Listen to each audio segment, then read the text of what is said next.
મિત્રો, ખાસ કરીને આજના વિશે આપણે પવનની ઠંડી અને તાપમાન વિશે ખૂબ જ અગત્યની માહિતી આપવાની છે. તો પ્રકારમાં આપને જણાવી દઉં, આપણે ઘણા સમયથી બધા મિત્રો માહિતી આપતા હતા 5 ફેબ્રુઆરી પછી આપણે ગમે ત્યારે ઉનાળુ પાકનું વાવેતર કરી શકાય તેવું હવામાન થઈ જશે. હવે આપણે 5 ફેબ્રુઆરી આવી ગઈ છે અને હવે આપણે ઉનાળુ પાક વાવેતર કરવું હોય તો કરી શકાય એવું વાતાવરણ થઈ ગયું છે. અને ખાસ કરીને એમાં પણ ઉનાળુ તલની વિશે એક માહિતી આપી હતી. એ વિડીયો પણ આ વિના અંતમાં આ સાઈડમાં બતાવવામાં દરેક મિત્રો વિના વિશે સુધી વિડીયો જોઈ લેવાનો. હવે સૌ પ્રકાર માહિતી આપવાની ઠંડીની. આમ જોવા જઈએ તો જે તાપમાન તે છેલ્લા 3-4 દિવસ ઉચકાયું હતું.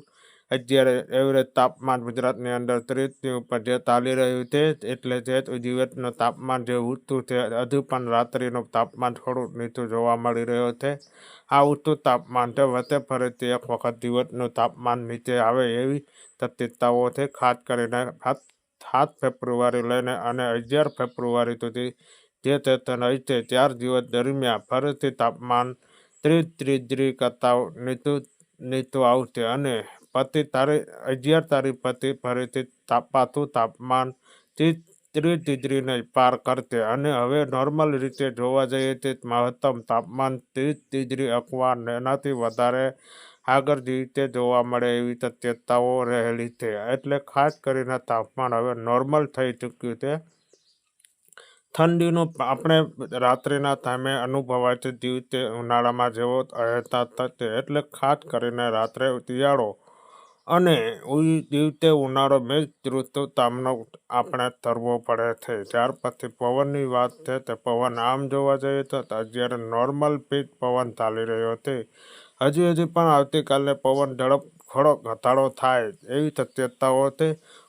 ખાસ કરીને મિત્રોને અહીંયા નોંધ લેવાની 11 તારીખ પવનની ઝડપ વધારો થશે. 11 તારીખથી લઈને 16 ફેબ્રુઆરી સુધી વચ્ચે પવન ઝડપશે. લગભગ 15 કિલોમીટર પ્રતિ કલાકે ઝડપ કરતાં પણ વધી શકે. એટલે ખાસ કરીને 11 તારીખ સુધીમાં જે ઊંચાઈવાળા પાક હોય, તે પિયત આપવું હોય તે આપી દેવું.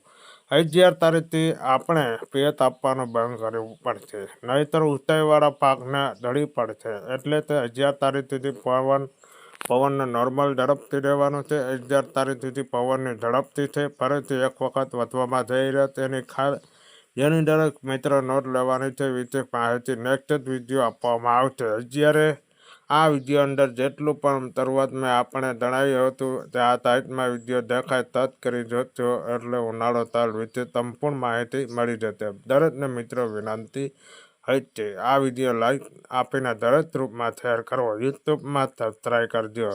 હાલો મિત્રો, આનો તમને ન સમજાય તો આ વાંચી લેજો.